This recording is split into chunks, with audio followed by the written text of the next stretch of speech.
Bonjour, je m'appelle Eva, je suis française, je viens de Paris et j'habite à Maringa depuis maintenant 2 ans. Et quand je suis arrivée à Maringa, une des premières personnes que j'ai rencontrées, ça a été Alfredo, parce que on avait un ami commun qui m'avait dit, il faut absolument que tu rencontres Alfredo parce qu'il parle français. Et à l'époque, je ne parlais pas du tout portugais. Et ça a été un grand plaisir de le rencontrer parce qu'avec lui, je pouvais parler français comme là, je suis en train de vous parler de façon complètement fluide. Voilà. Donc ce que je peux dire d'Alfredo en tant que prof de français, en tant que fan de la France, c'est que c'est toujours... avec lui, je parle donc toujours, je suis restée toujours sur le mode parler en français.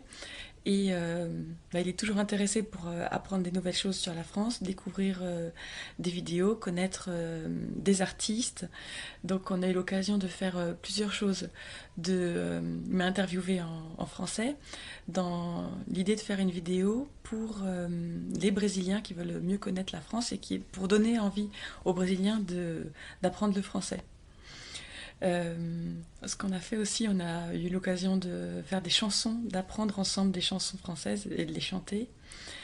Euh, de faire des rencontres aussi avec notre groupe d'amis français, de faire des rencontres autour du thème de la France. Et qu'est-ce qu'on a fait encore? Voilà, ce que j'ai pu observer dans le cadre de ses cours, parce il a eu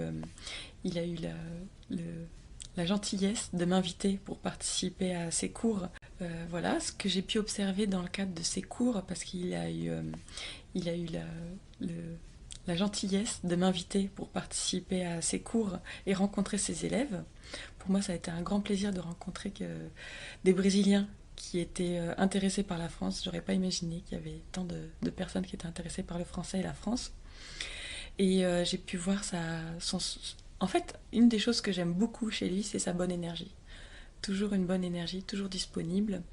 Et son sens pédagogique et son sens de vraiment pouvoir être là pour accompagner ses élèves.